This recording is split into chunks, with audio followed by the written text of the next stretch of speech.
Friends, welcome to serials Adda. Friends, ఇక రాబోయే కథలో అయితే ఆనంది ఇక ఆదిత్యని తన ప్రాణాన్ని కూడా లెక్క చేయకుండా కాపాడడంతో ఆదిత్య ఒక్కసారిగా షాక్ అవుతాడు.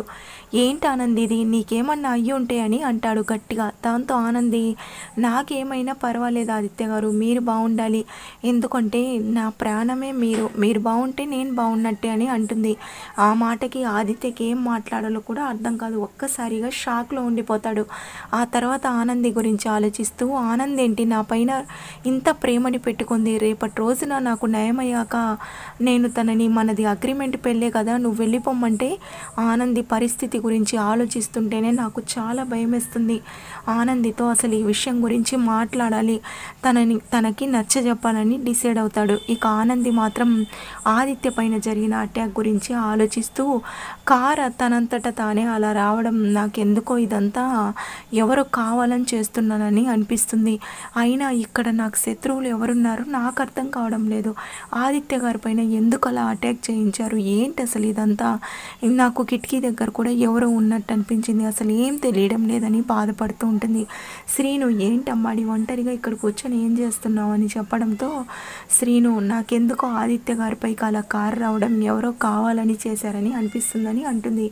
శ్రీను, ఎవరు చేస్తారమ్మడి, ఈ ఆశ్రమంలో అసలు మనకెవరున్నారు శత్రువులు అని అంటుండడంతో, అదే మనం కనిపెట్టాలి శ్రీను, అసలు ఈరోజు నా ప్రాణం పోయినంత పనైంది. ఆదిత్య గారికి ఏమన్నా జరుగుంటే నేను అసలు ప్రాణాలతోనే ఉండేదాన్ని కాదని చెప్పడంతో, అమ్మాడి ఏంటి ఆ మాటలు, ఆదిత్య బాబుకి ఏం కాదు, అయినా నువ్వెందుకు ఫికర్ పడకు, అసలు ఇదంతా ఎవరు చేస్తున్నారో, ఎవరైనా ప్లానా, ఎలా జరిగిందో మొత్తం నేను తెలుసుకుంటాను. అయినా ఈ ఆశ్రమం అంతటా సీసీటీవీ ఫుటేజ్ ఉంది కదా, ఆ ఫొటేజ్ గమనిస్తే మనకి ఎవరన్నా కావాలని చేస్తుంటే తెలిసి ఉంటుందని చెప్పి అంటాడు. దాంతో ఇక ఆనంది, అవును సీను, నాకు ఇట్లా ఈ ఐడియా రానేలేదని చెప్పడంతో, నువ్వైతే ముందు ఆదిత్య గారి దగ్గరికి వెళ్ళు, ఆదిత్య గారిని ఒంటరిగా వదిలిపెట్టద్దు, నేను ఆ సంగతి చూసుకుంటాను కదా అని ధైర్యం ఇస్తాడు. ఆ తర్వాత ఆనంది ఆదిత్య దగ్గరికి వెళ్తుంది. ఇక ఆదిత్య ఆలోచిస్తూ ఉంటారు ఆనంది గురించే. ఇక ఆనంది, ఏంటి ఆదిత్య గారు, ఇంకా మీరు బయటే ఉన్నారా, చల్లగాలికి లోపలికి వెళ్దాం పదండి అని చెప్పి అంటుంది. ఇక ఆదిత్య ఆనంది చేయబట్టుకొని, నేను నీతో మాట్లాడాలని అంటాడు. ఆనంది, ఏంటి ఆదిత్య గారు అని అంటుండడంతో, ఆనంది, నీకు ఒక విషయం చెప్పాలి అని చెప్పి అంటాడు. దాంతో ఆనంది, చెప్పండి ఆదిత్య గారు అని అంటుండడంతో, ఏంటి ఆనంది, నువ్వు రోజు రోజుకి నా పైన ఇంత ప్రేమను చూపిస్తుంటే నేను తట్టుకోలేకపోతున్నాను, ఈ ప్రేమ కూడా నాకెందుకో అసలు చాలా అంటే చాలా టెన్షన్ తెచ్చిపెడుతుందని అంటాడు. దాంతో ఆనంది, ఏంటి ఆదిత్య గారు మీరు మాట్లాడేది అని చెప్పడంతో, నువ్వు చెప్పావు కదా, నా నా ప్రాణం కన్నా నీ ప్రాణం కన్నా నా ప్రాణమే నీకు ముఖ్యమని, ఏంటి ఆనంది పిచ్చి ప్రేమ, అయినా నీ కోసం నేను ఏం చేశానని అని అంటాడు.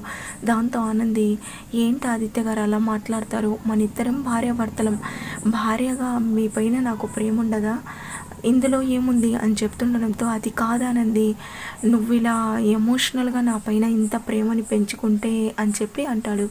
దాంతో ఆనంది, ఏంటి ఆదిత్య గారు, రేపటి రోజున మీకు బాగయ్యాక నన్ను వెళ్ళిపోమ్మంటే ఇంత ప్రేమని పెంచుకుంది, ఎలా వెళ్తున్నారా, అయినా నా పైన నాకు శివయ్య పైన నాకు నమ్మకం ఉంది, ఆ పరిస్థితి ఆ రోజు ఎట్టి పరిస్థితుల్లోనూ రాదు చెప్తూ ఉంటే, ఆదిత్య ఆనందిలో ఈ కాన్ఫిడెంట్ చూస్తుంటే అసలు తన మాటలే నిజమని అనిపిస్తున్నాయి. నాకు కూడా నిజం చెప్పాలంటే రోజు రోజుకి ఆనంది పైన నాకు కూడా మనసులో ఏదో ఒక ఫీలింగ్ మొదలవుతుంది. బహుశా నేను ఆనందిని ఇష్టపడుతున్నానని ఆలోచిస్తూ